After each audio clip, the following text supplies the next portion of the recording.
We're finally here, Tyson. It's Championship Sunday. We got two games, just as everybody predicted. Chiefs, Ravens, and Lions, 49ers. It's going to be a pretty interesting one. I'm pretty excited for Detroit and just the state of Michigan. It's been a big couple of months for them. Yeah, both of these games, these teams are playing each other for the first time this season, so that kind of makes things a little bit more interesting. Let's do it.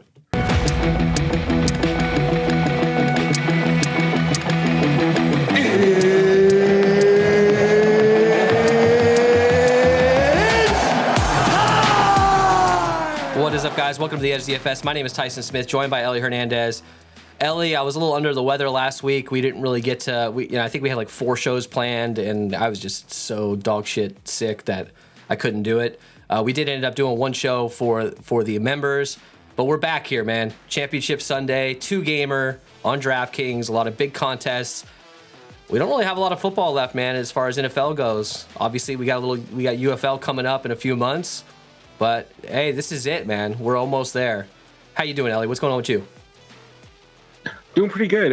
It's kind of shocking to see how quickly the season went, but we're here, man, and it's been a pretty interesting one overall, man. I really wasn't expecting Detroit to be the team that would make it this far in the NFC, but I think if there's been one thing that we've kind of, I don't know if we necessarily talked about this much because we don't get into divisions and shit like that, but like I definitely thought the NFC was kind of wide open this year, and I'm glad that we got something different for once in one of these championship games. Look, I'm all about Patrick Mahomes. I love Patrick Mahomes. I love the Chiefs. I want to see Lamar in the Super Bowl, man. I don't care who he goes against. I mean, ideally, honestly, like Lamar versus the 49ers would be sick, but I think the one thing that I would not like to see again really is, Mahomes versus the Chiefs or versus the 49ers again. I mean, we may see it, and if it happens, it happens, but let's get some new teams in here, man. Let's do it, man. This is what, how many, 6 straight years in the AFC Championship for Patrick Mahomes? Yeah. Come on, Lamar. If you're on TikTok. This is supposed to be a down year for Kansas City too, right? Like, yeah.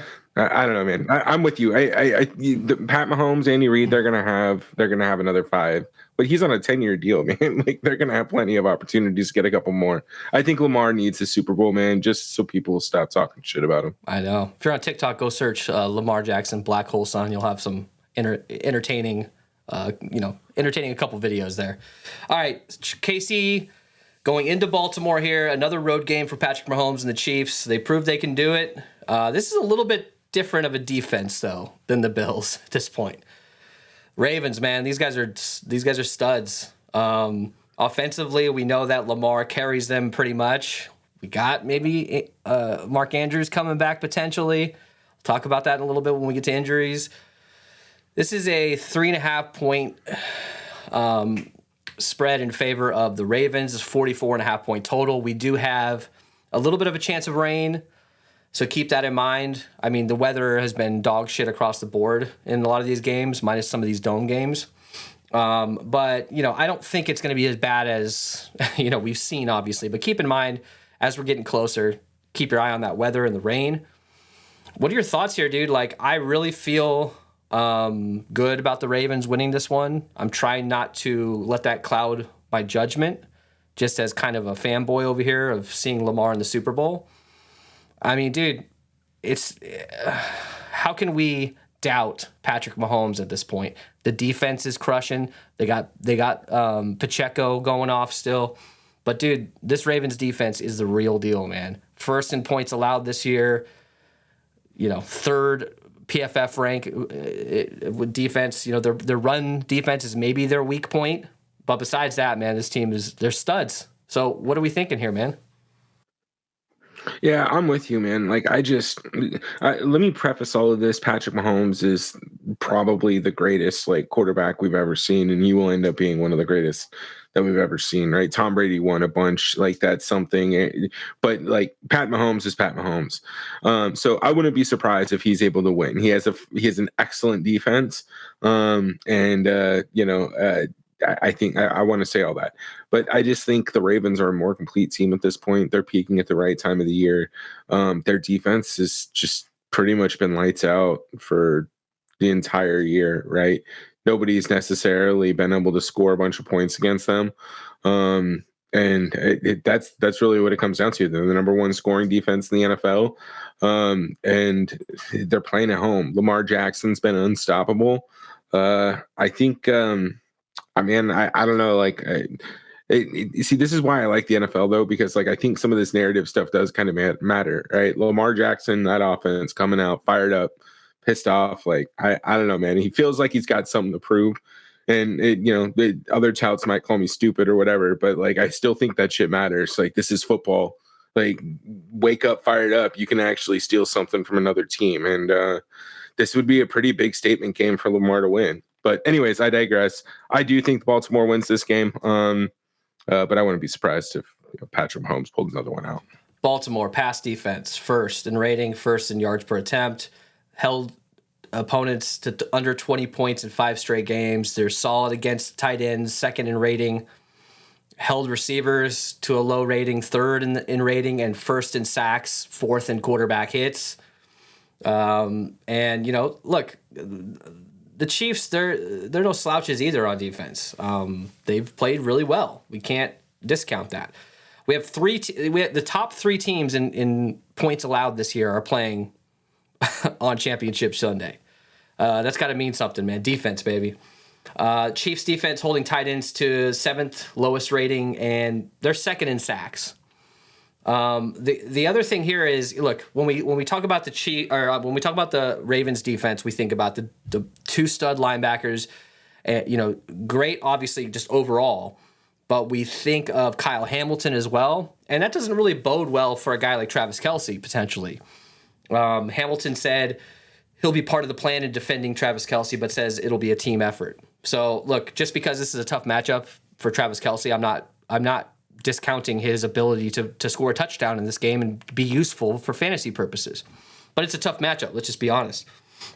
We got McDuffie, Snead, potentially going against Flowers. McDuffie's kind of the guy in the slot, but also Snead shadows the number 1 typically. So who knows who's going to go against him. To me, we got Mark Andrews back potentially in this one.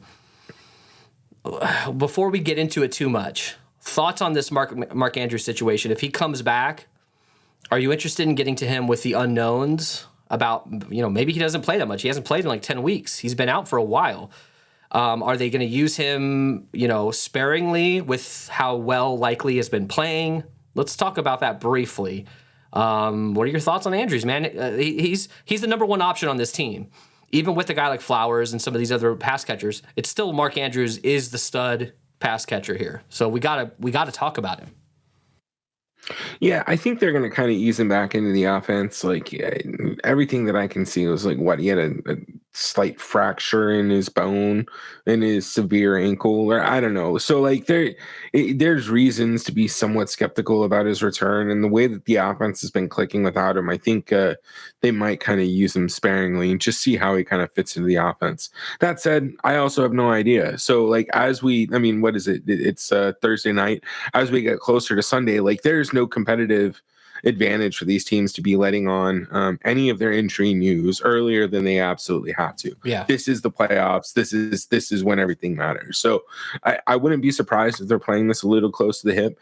But if we find out that he's green, like, and even if he's 70%, like I think you have to consider him. It's a 2-game slate, right? And he is going to be the primary target. I'd rather have to risk a little bit of money on Mark Andrews scoring a touchdown than I don't know, fucking Juwan Jennings. Juwan Jennings.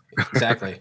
All right, let's move on to this night game. That was the first game. This is a Sunday, 6:30 p.m. Eastern. Lions going into Santa Clara against the 49ers. Should be good weather. We saw some weird weather last week in the Bay Area. Should be fine now. This is a 51-point total. 49ers are 7-point home favorites. That feels about right. When you look at momentum, it seems like maybe that is a little off because Detroit has come out and put up 2 very impressive wins. I know it was Tampa Bay, but Tampa Bay was pretty hot, and they won that game. And you're looking at the 49ers, who won that game against the Packers barely. I mean, realistically, they probably should have lost that game. Debo left that game, and we saw the impact of having no Debo and what it does to this team. It looks like, it's 50-50 for Debo right now. I think that really makes a huge difference on what I think about the outcome of this game. One thing I know for sure, though, is this Detroit Lions pass defense sucks ass. And I think we can target that. I think everybody's going to want to target that because look at these defenses are all very, very solid. And you don't really want to, say, take a firm stand on really any of these skill guys because they can get shut down against these tough defenses.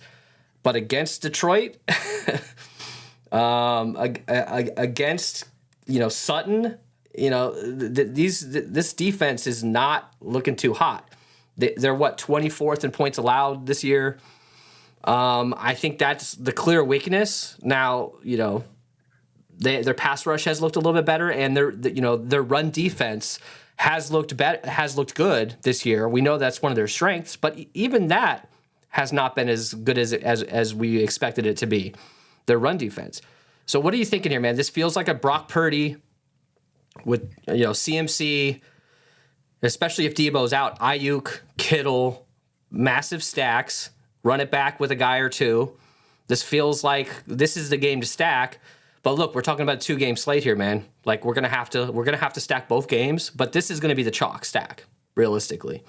So what are we doing here, man? What are your thoughts? Are you embracing Purdy stacks with his high ownership? He's got a good price, so it's very appealing. I think you're gonna have to kind of mix things up a little bit though, and I'm not super comfortable going like 80% Purdy or anything like that, right? Yeah, I don't know, man. I'm actually super comfortable just going really heavy 49ers and just overstacking it. Like I think you can even try like weird shit with naked Lamar and maybe a bunch of San Francisco from there. But look, man, I think the discourse around Brock Purdy and this 49ers team is kind of just a little dramatic, right? It's either Brock Purdy's MVP or he's Mr. Irrelevant. And like that seems like a really broad range. Like he struggled when Brandon Ayuk was or not Brandon Ayuk when Debo was out, right? But at the same time, like they were playing some pretty good teams, right? So, anyways, man, I definitely think that the Niners their situation is a little bit overblown. Their struggles last week, they had a bye. They're coming off of, they're playing in the weather. We all know Brock Purdy struggles when it's raining out. And I know that's not necessarily an excuse, but I just be careful of just over correcting too much based on what we saw last week. Despite that, they still put up a pretty significant fantasy performance. You know what I mean? Yeah, absolutely, man. And 29th in coverage according to PFF, the Lions defense. Fifth run defense. But dude, like Aaron Jones has gone off on them. Like they've allowed 4.7 yards or more to 3 running backs in these playoffs. And they haven't, it's not like they're like selling out to stop the pass now. Like they're still giving up pass yards. This feels like a CMC situation. This feels like a Kittle, Ayuk. And if Debo plays, I would be interested in some Debo. But like his shoulder, it was bad enough where he was walking around. It didn't look like he was in a lot of pain necessarily. But they weren't going to risk putting him back in the game, even though they could have lost that game without him. That's how bad the injury was. At the time, I was a little bit critical on it. Like, get your ass back in there. Obviously, is a little bit more complicated than that. But if Debo plays, Debo's a zone killer kind of guy. Throw the screen, take advantage of the zone, settle down in open areas. But this team runs a lot of man defense. They have lately. That just really opens up guys like Ayuk and Kittle. So even if Debo does play, I think it helps the team overall. I don't know how massive I'm going to go on Debo. I might be a little leery just simply because he is out there hurt. I don't want to get a 0 out of a guy who gets hit in the first quarter and leaves. I'm not going to be afraid to play him, but I'm not going to be going massively over the field. Look at this 49ers coverage ranking, 3rd, according to PFF. Pass rush, 3rd. This team is legit on defense, and I really think the 49ers are going to win this game. I think the Cinderella season is probably over for the Lions unless Goff can come out and just absolutely tear it up. I'm not discrediting that happening. I just don't think it's going to happen realistically. The 49ers will give up some yards to running backs. And guess what? Guess who's good at running the ball?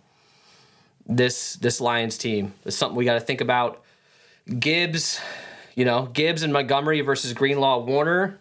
That's an interesting matchup. Hutchinson versus McKivitz, who's given up, I think, 11 and a half sacks this season. That's an interesting matchup to keep an eye on. If getting pressure on Purdy and making him a little flustered can cause him to make some mistakes. We've seen it. Sutton versus Ayuk potentially. You got St. Brown versus Charvarius Ward. Ward usually sticks to the left side. I mean, look, it is ASB, it's Sun God. I get it. But Ward's solid, man. We saw ASB have a quiet day up until that fourth quarter. So there's not a ton of absolute studs when it comes to wide receiver on this slate. ASB is probably going to be the highest owned. It's worth talking about how much we think he can have success. I think he's probably a necessary evil, though. All right, let's get to injuries here. Let's start with this game and talk about some stuff we need to talk about here. Yeah, just pain. It was pain everywhere. So Bosa was resting. Debo, the shoulder injury, we know that. He was limited in practice on Thursday, which is today. We're recording this around Thursday, around 10 p.m. Check this out. This is footage from about 2 hours ago. Looks good. Moving fast, catching the ball, moving around. To me, that feels like a guy that could suit up and play for a conference championship, for an opportunity to go to the Super Bowl. But we'll have to wait and see. We'll have to wait and see. If Debo's out, right off the bat, you go, okay, well, who's getting the snaps instead of Debo? Who's going to get the increase from the backup role? Well, Jawan Jennings on paper is going to get that role. But there's other guys to talk about. But I think mainly what we got to talk about here, I don't really trust those guys. We've seen it all year. They don't have like a massive increase. It just mainly goes to CMC, Ayuk, and Kittle, right? So what are you thinking if Debo's out? Where do we pivot? And I think we just focus on the studs still, even more so. Yeah, I mean, I think your approach on 2-game slate was going to be a little bit different on a showdown, right? On this 2-gamer, I think you're dead on. Like, I think the offense is just going to be funneled more to CMC, Ayuk, and Kittle. There's no reason to rest your NFC Championship hopes on Jawan Jennings or Ray McLeod, or even Chris Conley to that extent, right? We saw him get a little bit of run. I was shocked to see him out there, by the way. I was like, what the fuck? Yeah, but right. Look, man, again, like it is going to open up some opportunity, but on the 2-gamer, the min price wide receiver really doesn't get us all that much. On a showdown, a $200 wide receiver is definitely valuable. So I'm not sure we're going to really have the flexibility that we need, even if one of those guys is out. Like Jawan Jennings isn't cheap enough to like really make it viable. So we can get into that more when we get to the wide receiver side. But I think you really just prioritize the core guys from San Francisco. So Jonah Jackson, the guard, looks like he's probably going to be out. He got banged up in that last game. Frank Ragnow, the center, also could be out. They're both DMPs. I think that's a huge deal. Even if they're missing one of these guys, I think that affects things. This is on paper, according to PFF, this is the number 1 ranked offensive line in the league. So can those backups step up against this defense, against this pass rush? It's going to be tough, man.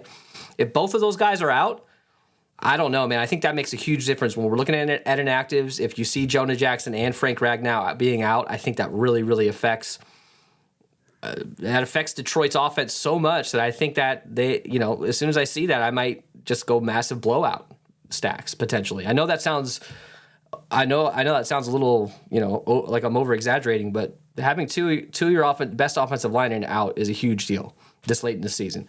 Khalif Raymond, knee injury, is a DMP. He's been out for a while. We've seen Josh Reynolds and we've seen Jamison Williams step up to a certain extent.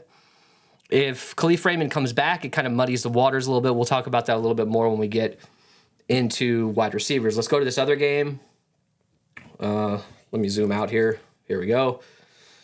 So Sky Moore still on IR. He's a DNP. I hope he doesn't play. Kadarius Toney, he might play. Who knows, man? I don't want these guys to play because it's already dog shit options to begin with. I'm hoping those guys don't play. We'll see, I guess. Joe Thuney is a DNP with the guard with a pec injury. That's kind of a big deal as well. And, of course, let's talk about Mark Andrews. You got also Marlon Humphrey, limited in practice. We could get him back, which would be big. Rocky Sin is a DNP on Thursday. Keep an eye on that. Mark Andrews, if he's back, we got to be interested in him, man. I know Likely has looked good, but I think we got to play a little bit of him. And if you're looking at the thumbnail of this video, we got a lot of tight ends on this slate. Seems like a double tight end type build, even though some of these tight ends don't have the best matchup. I don't really give a shit. I just don't. When you got guys like Kittle and Kelsey and Andrews and Likely and Laporta, I just don't care. All right, let's get into this breakdown here. We're going to go position by position. We're going to jump into Saber Sim. Let's do it. Break it down. So, Lamar Jackson is the highest priced quarterback on the slate. Not a huge surprise there. He's 7,700. Last week, he didn't need anybody else but himself, basically. I know he threw, 2 touchdowns? But all his pass catchers did, I stacked the shit out of him last week. And I had some naked or I had some, 1 stacks with him. It let me down quite a bit because he had an incredible game. But I had a bunch of duds. Flowers did okay. But I had Odell, I had Bateman, I had, some of these other guys. And I wasn't super excited to see all those 3 or 4 point outputs. Does that happen again? Maybe. Who knows? It's a tough pass defense. But I think we can be kind of sure that Lamar Jackson is going to get his on the ground, especially seeing Josh Allen tear him up last week. Patrick Mahomes is 6,900, Brock Purdy 64, Jared Goff 63. It seems like Brock Purdy right now is going to be the highest projected owned, which makes sense because he's 6,400. And you could, that salary savings is going to be huge when it comes to getting a lot of these studs in. Remember, this is a Christian McCaffrey slate, and he's really damn expensive. So we're going to have to find some salary savings. But a guy like Lamar at 7,700, to me, I think it'll be Purdy, Lamar, Mahomes, and then probably Jared Goff for me in that order. But I don't hate getting to some Jared Goff stacks. I really don't. Thoughts on your ownership here? Who do you think is probably under-owned? And what are we doing here when it comes to your exposures? I don't know if he's necessarily under-owned, but I do think Patrick Mahomes is still a little bit low-owned. We do know he's got the ability to get there. This is a tough matchup, but again, it's only a 4-game slate. That said, he's pretty close to 25%, which is 1/4 of the ownership. That said, yeah, I think I'm moderately interested in Jared Goff stacks. I'm not necessarily sure this is the best again matchup for him. But no shock there. But again, we're on a 2-game slate, so I don't think you can really get too fancy. I think if you're going to use those guys, maybe you want to, even Lamar, outside of Brock Purdy, maybe you stack a little, relatively safe. Like we've talked about overstacking certain slates on short slates to try and get different that way. Maybe you only do Lamar and 1 pass catcher, or Patrick Mahomes and 1 pass catcher, or even just consider the naked quarterback. Well, maybe not with Goff, but you understand what I'm saying. I think there's different ways you can get different by playing some of these guys. Outside of that, man, like if you're playing Brock Purdy, you need to find another way to get different, overstack the shit out of that game, get as many Niners as you can. I don't know. It seems like everybody's gonna play a shitload of Niners, especially with Debo out. What Saber Sim is showing me now, based off of the big contest, the million to first, it seems like quarterback +3 or quarterback +2 with 2 run backs, and then a little mini correlation of 2v1 in the other game is kind of what I'm seeing as the highest leveraged sort of stack right now that I'm getting the most of based on the contest sims. So something to think about, maybe when we're building, we'll kind of keep that in mind so we're not just randomly throwing stuff in. Maybe we'll kind of have we'll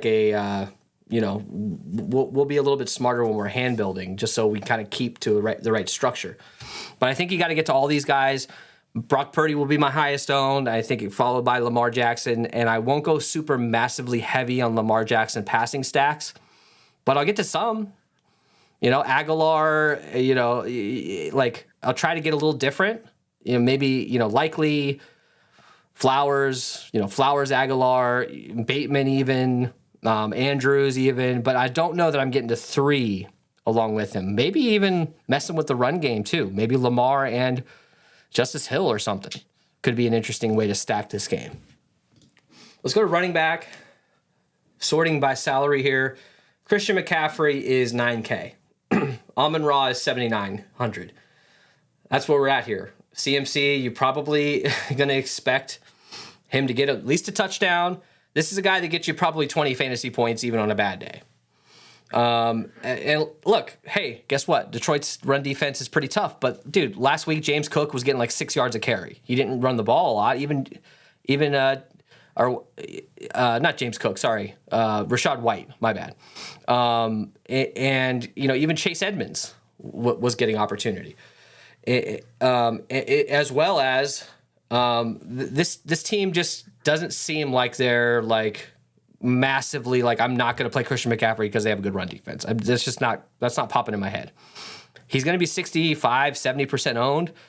Before we get on to anybody else, is there any reason to not just go massive, just plug Christian McCaffrey in every lineup? So if you're absolutely limited on a budget and you need the most optimal way or the easiest way to get immediate leverage on the entire slate, then, maybe you're entering a couple into the Millie Maker or whatever without Christian McCaffrey. Outside of that, man, play as much Christian McCaffrey as you can. Even then, if you're still entering a bullet, I still might fucking play Christian McCaffrey. So Pacheco, 6,500. I mean, look at that big drop off there. Jahmyr Gibbs, 6,400. Dave Montgomery, 56. So Jahmyr Gibbs isn't getting as many goal line opportunities as Montgomery was or is. Well, shit, even Craig Reynolds accidentally got a goal line carry over Gibbs. But he's still getting there. He's getting into the end zone basically above what he should be at this point. Jahmyr Gibbs at 6,400, everybody's going to go to him. I still think you got to get potentially David Montgomery involved here. Gus Edwards, 5,500. Justice Hill, 4,800. Besides that, I mean, yeah, you got CEH at 4,500. Like, okay, maybe as a punt. This is a 2-game slate, so we're gonna have to do some of this weird shit. But guys like Elijah Mitchell, Christian McCaffrey got 98% of the snaps last week, I believe. They're gonna use and abuse this guy. He's not coming off the field unless he's absolutely unable to walk. So these running backs are kind of interesting. There's probably, we're going to get Christian McCaffrey in most of our lineups, so we're going to have to make a decision on one other guy.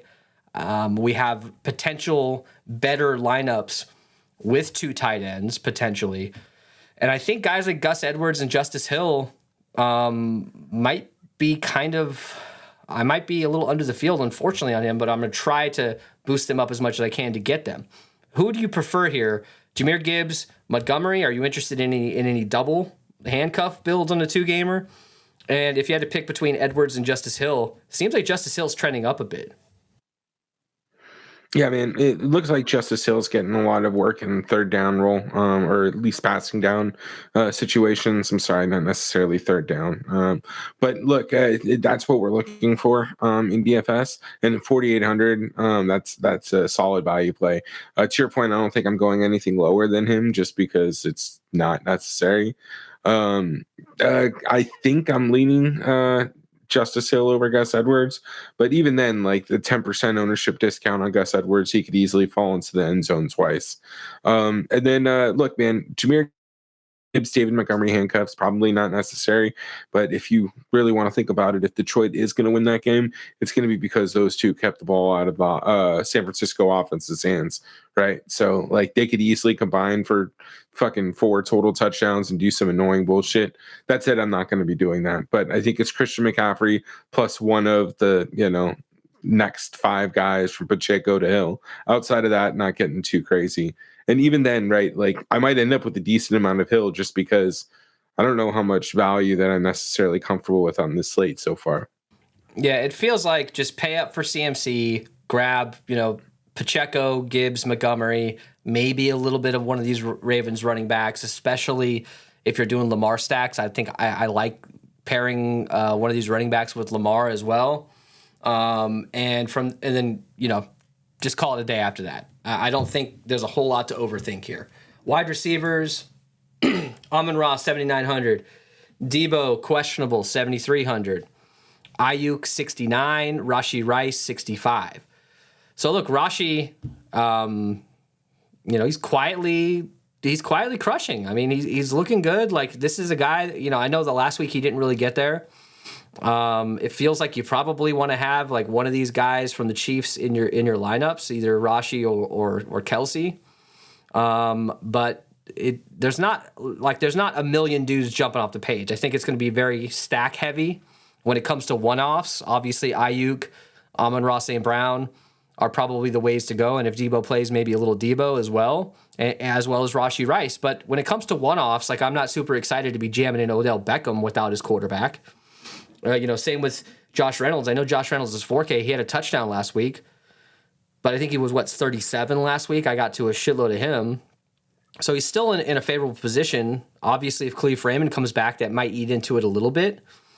But what are we doing wide receiver wise? Obviously, we're going to want to stick, we're going to want to get involved with our stacks. So, you got Lamar, you probably want to get to Zay Flowers, maybe a little Nelson Aguilar, Rashad Bateman, and then run it back with one or two of these guys. What are we thinking here? Amon-Ra, tough matchup, dude, but it's still Amon-Ra St. Brown. Yeah, I mean, at this point, these elite wide receivers are just damn near matchup proof.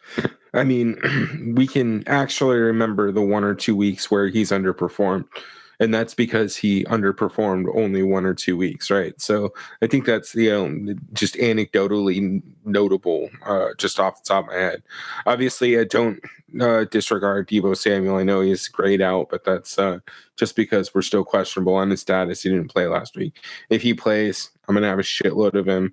Outside of that, man, like, look, you really just, it's going to be hard to not target some pieces from the San Francisco offense. They're in such a good spot. I want Ayuk or Kittle or Debo if he's healthy.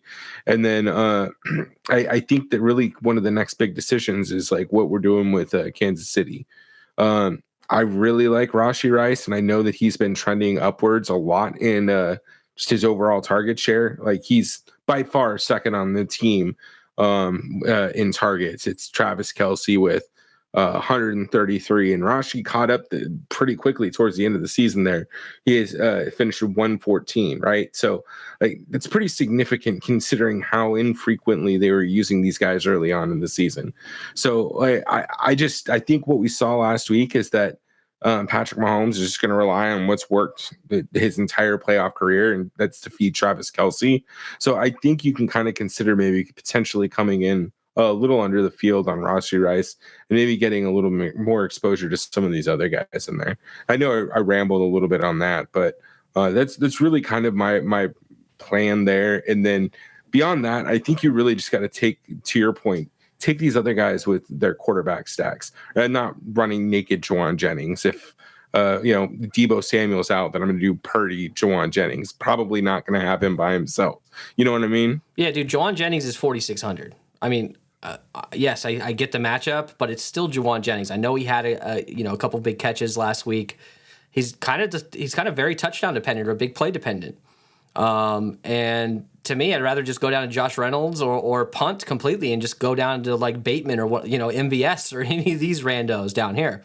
When it comes to Ray McCloud at 3,200, if Debo's out, I mean, nobody replaces Debo well, but a guy like Ray McCloud who can go in motion, kind of like Debo, get those end around, get those screens. I feel like people are going to sleep on Ray McCloud a little bit. He's 3,200. Not saying that Ray McCloud is a better play just in a vacuum over Juwan Jennings, but that price difference, we're going to need that damn price difference on the slate, man.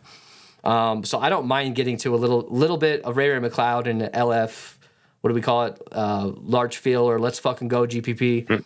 I don't mind it. Even Ronnie Bell at 3,100 is probably not going to get involved. He's not getting projected for anything right now. But when it comes to value down here, dude, there's all these bullshit Chiefs wide receivers. Sky Moore, if he's active, I hope he's not. MVS, he had his best game of the year last week. What did he have, like 8 fantasy points or 9 fantasy points? That was his best. That was his spike week.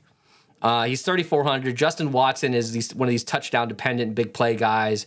Kadarius Toney, if he's active, if Patrick Mahomes is even willing to throw him the ball. But look, they need one of these speed guys. We saw Mecole Hardman fumble twice. We saw that they tried to get him involved despite him being a liability. If one of these dudes like Kadarius Toney or Sky Moore is active, you probably see a little bit more of him. Rashad Bateman, to me, feels like he's kind of trending as the number 2 guy here, pass catcher-wise or wide receiver-wise for Baltimore. Odell trending way down. He's just not getting involved, dude. I saw a stat. He made like 15 million this year. He's making like a couple $100K per catch. But you can't forget about Odell. He's a big play guy. It's the playoffs. One catch and changes the entire slate. Anybody else to talk about here? Wide receiver wise, like Richie James at 3K. Like, this is a 2-game slate, dude. Like, we're gonna have to like dabble in playing with some of these guys that we're really not comfortable playing with. Yeah, absolutely. I mean, look, if Tony's out and like we start seeing some of these injuries, then I'm very comfortable getting into the depths of the bench here. But I mean, at this point, right, like I think we're just seeing just immediate discrepancies. What did you have? Justin Watson is immediate. He's getting initially projected for 20%, and Ray McLeod is 3%. Like, I think to your point, right, Ray easily could end up with 0 points, but he's free. You get a $3,200 play. If Debo's out, right, let's preface this point with Debo being out, he's essentially going to be free. Maybe he'll be 5 to 10% owned, but he's not that much worse of a play than Justin Watson, other than the fact that Watson could potentially be like, the number 2 or number 3 receiver. So like, that's kind of my point here. I think you just got to be spread out. 20%. Don't go heavy on any one of these guys, but if you're doing MME, man, feel free to sprinkle in some of these guys. We're at elite quarterback play at this point, and Jared Goff. All right, let's go to tight end. Travis Kelce, 6,600. Sam Laporta, 54. George Kittle, 53. Mandrews, possibly back. It looks like he will be back. 5K. Isaiah Likely, 4,300. Even a guy like Zach Ertz at 2,800 is kind of interesting with Brock Wright being out for Detroit. I'm not saying jam in 20% Zach Ertz in his first game in how many weeks? Who knows what's going to happen? But they need him. He played it right, dude. He waited as long as he possibly could, and he jumped into the conference championship game. Good for him. But it seemed it's probably just going to be a Laporta situation. I know that this team runs a lot of two tight ends. Laporta's out in the slot, and Brock Wright's in line. Maybe we see a couple plays with Zach Ertz. I'm not super interested, but like I'd rather play Zach Ertz over like Noah Gray or Blake Bell. I know that sounds crazy because it is Patrick Mahomes throwing the ball, but excuse me, man, I'm sorry. So good and over being sick. But I feel like Zach Ertz, they need him, and Noah Gray, Blake Bell. These are just kind of guys that you could toss in. But look at this, dude. 23% ownership for Noah Gray. That's not accurate. That's SaberSim saying, holy shit, I want a lot of Brock Purdy stacks. I want a lot of expensive CMC, and we need some value. That's why he's getting projected for that, but that's not really what's going to happen. So look, this feels like a 2 tight end slate to me. Kelce, Kittle, Laporta, Kittle, maybe a little Mandrews action along with your stacks with Lamar. What are we doing tight end wise, man? Yeah, man. I mean, if we're really these are the prices that we're gonna have to deal with, and this gives us a little bit more flexibility. Run both these guys. I don't think that you're gonna have and by both these guys I mean 2 tight ends. I mean somebody in the flex. You could run pretty much any variation of the top 3, and then just kind of the low ownership on the Baltimore tight ends is fairly interesting. Again, like even if Likely's truly going to end up being 2 to 3% owned, there are still enough question marks there that I think he should probably be closer to 10%, right? Like, I know he's struggled, hasn't necessarily been there. We've seen flashes of brilliance a year ago, right? Last season from him when Mandrews was out. But like, I still do think that he can get involved pretty significantly in a game like this. But anyways, I think all of this just kind of just affirms your point, right? Playing the double tight end lineups. A lot of these guys are going to be more confident in hitting their ceiling games or have the ability to hit their ceiling games than a $4,600 Jawan Jennings, for example. So that's kind of the way that I'll approach that. Like if I'm looking at a bunch of dudes in their price range, I'm for sure taking Sam Laporta over Gus Edwards, for example. You know what I mean? That's just what I'm saying is these guys like Sam Laporta are priced so low. And look at George Kittle, 5,300. I mean, come on, like we need this value. We need this mid-range value. And I feel pretty confident, especially if Debo's out. Like, I will have so much damn George Kittle, and I'll have so much damn Ayuk. It's going to be insane. And I'll play them together without the quarterback even, because they're just in a damn good spot. And even with Debo, I'm still going to play George Kittle at 5,300.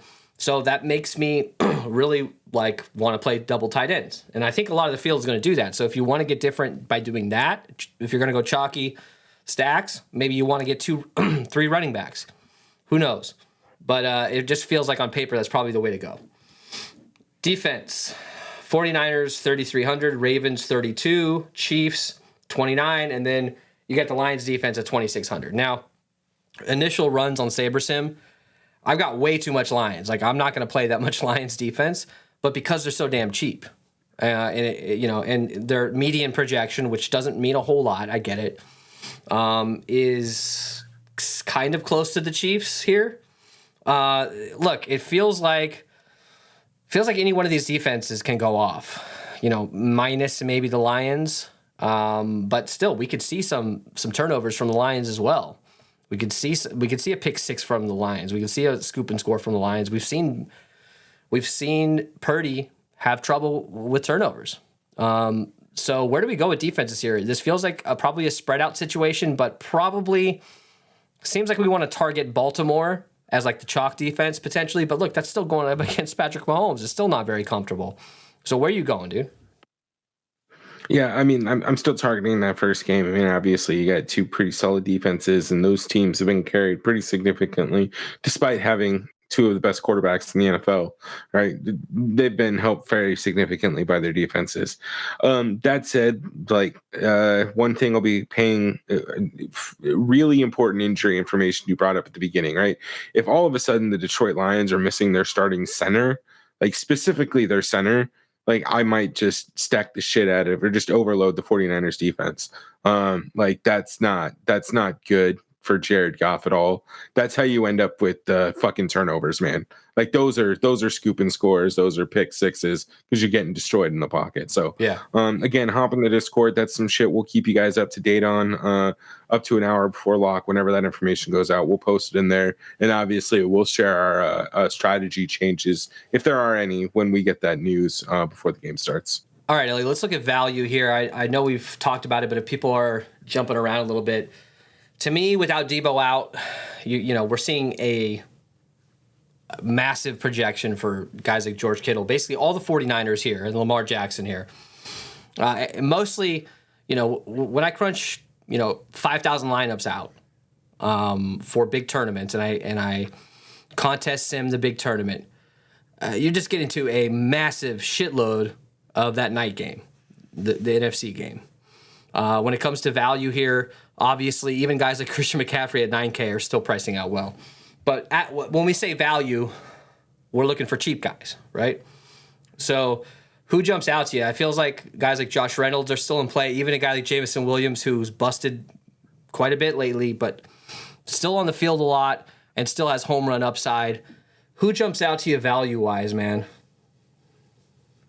I mean, look, I got to say Jameson Williams, the one time we don't play him is going to be the one time he has a long touchdown. So I'm going to keep having a little bit of exposure to him. That said, I don't know if 40% is necessarily justifiable.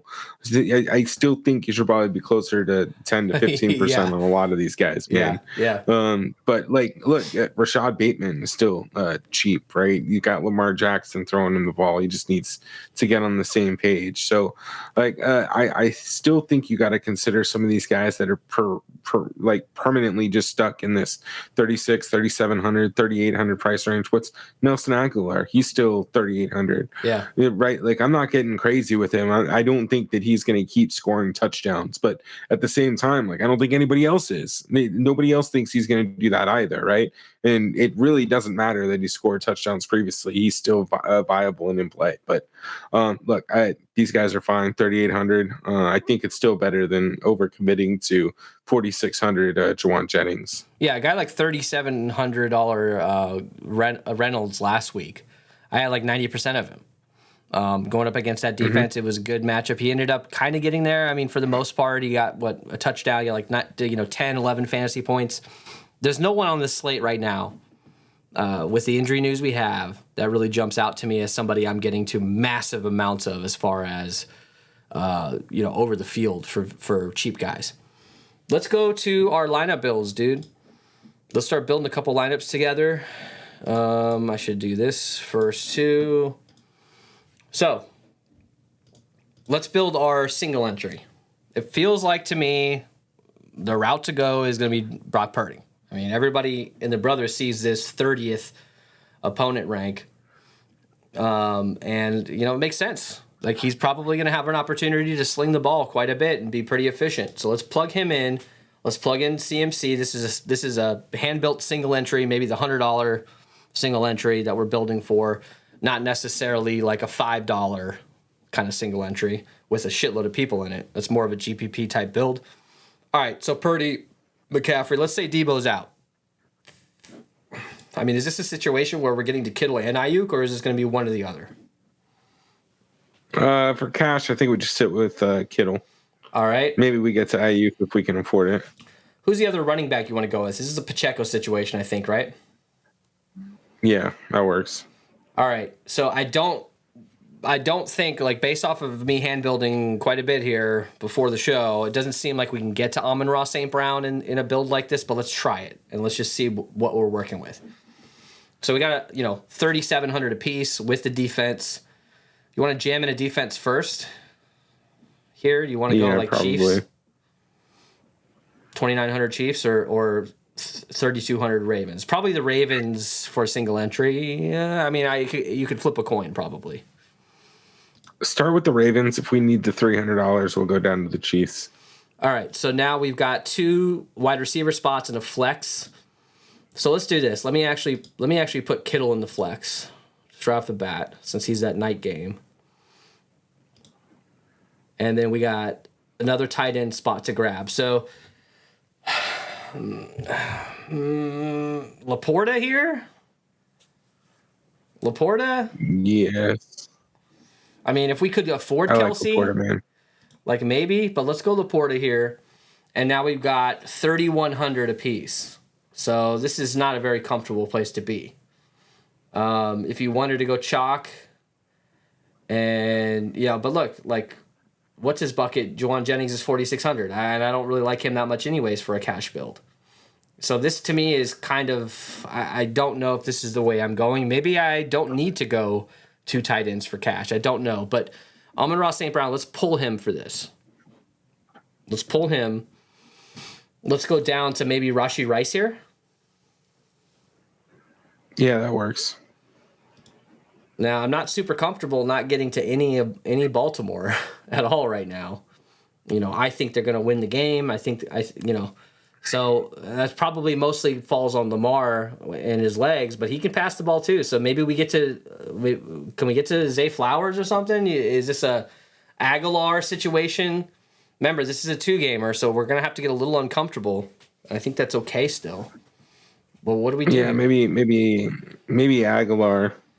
And then I think just given what pieces that we have from Kansas City, maybe we do go to the Chiefs defense here and we just use that extra 300 and see what it gives us. Gets us to Josh Reynolds. I'm okay with that. Yeah, I mean, I don't love this.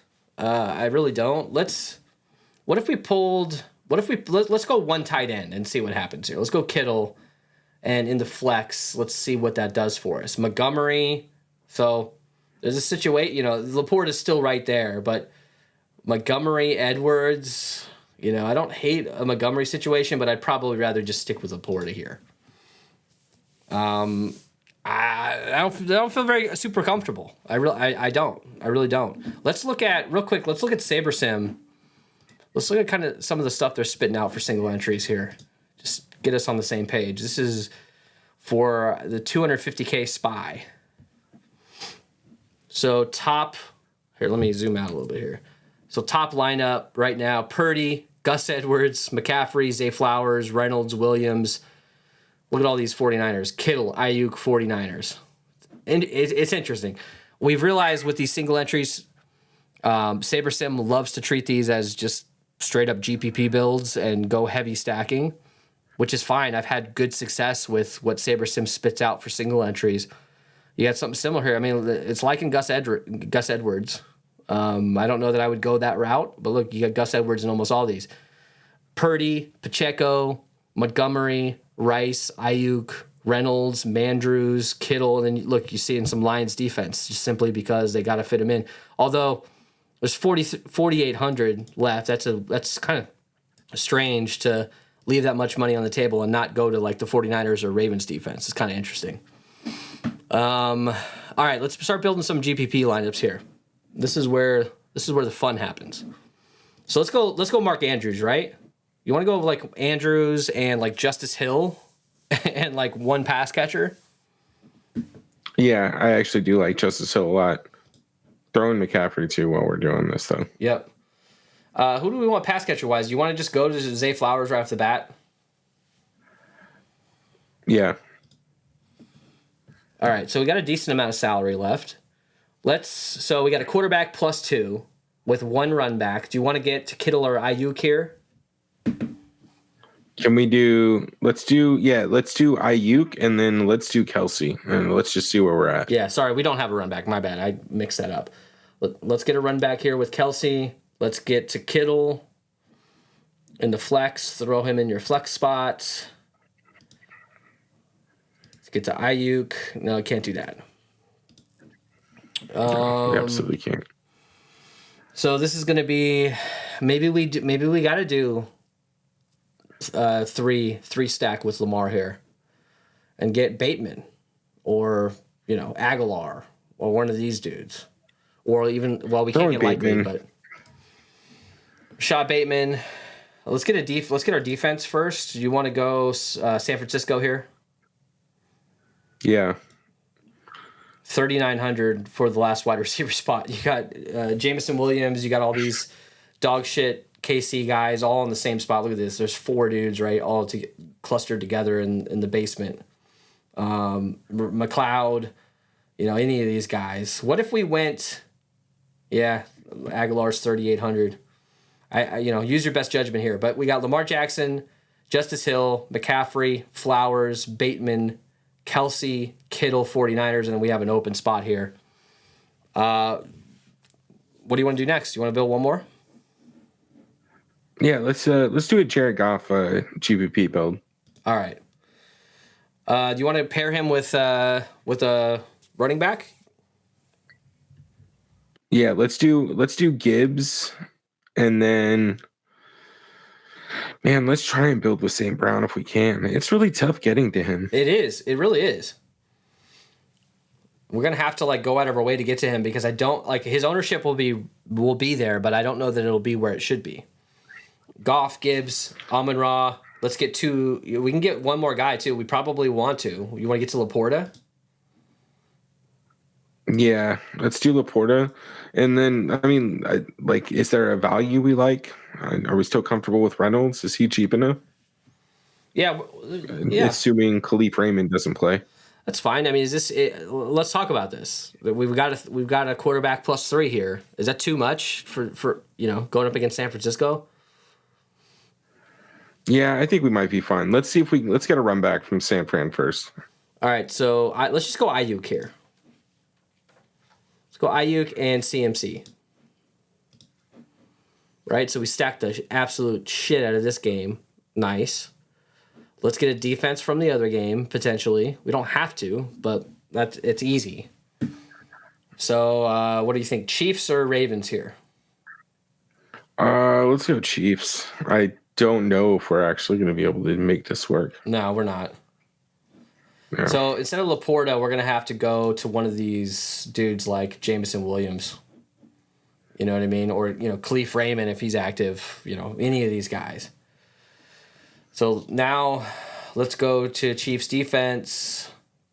See, hand build is not fun for this one. I will say that. I'm gonna use the shit out of Saber Sim on this slate. Absolutely, 6,900. Likely. You know what I mean? Like, what do we do here? I think you got to go from Gibbs down to Montgomery, and then just use whatever flexibility that gives us, which kind of sucks because I think Gibbs is the way to attack. Yeah, San Francisco. We might have to go. I mean, so we still need somebody from this other game here. So this is probably like I know we said we wouldn't do this probably, but this is like a one-off with like Aguilar or Bateman or, I mean, we can't quite get to Zay Flowers, I don't think. No. All right. Call me crazy. Put Gibbs back in and then pull St. Brown out, I guess.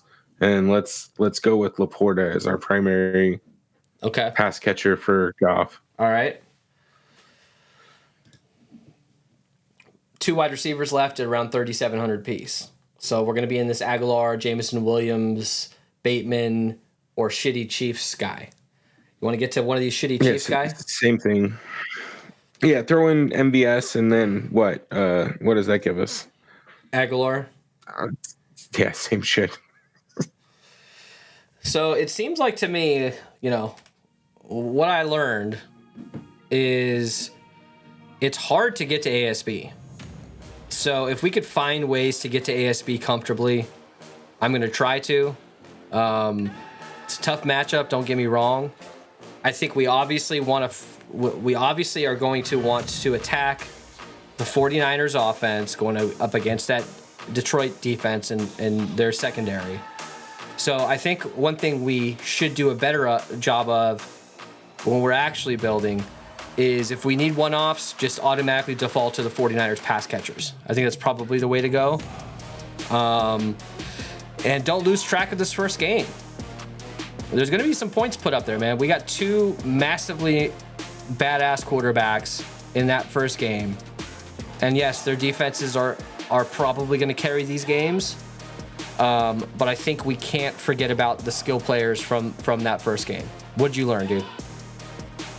Yeah, similar, man. Like, it was tough building, but one thing that I think you called out here pretty well is just keep in mind last week, right? The Bills defense is one of the top ranked, and we know Kansas City is one of the top ranked.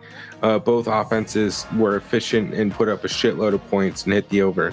So we can respect the Ravens defense, we can respect the Chiefs defense, but still acknowledge we have 2 elite quarterbacks who, if they don't turn the ball over, are going to score some points. So if you can get some discounted ownership on those 2 games, I think you got to take advantage of that.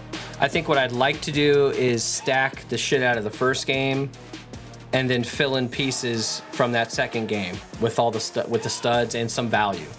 I don't know if that's the smartest route to take yet, because it feels like to me like, if I'm betting on anything, I'm betting on one of these 49ers skill players to go off. And, if Purdy's putting up points and the 49ers are putting up points, guess what? Detroit's going to be getting the ball back. They're going to be having opportunities to get more plays. It's going to, we're going to want to utilize getting run backs on that as well, even if it's a 2v2 or even a 3v1 kind of situation. Ellie, Chiefs versus Ravens. You're picking Ravens. Who are you taking on this 49ers-Lions game? 49ers. Who's your dirtbag of the day? Low-owned guy that you think can score?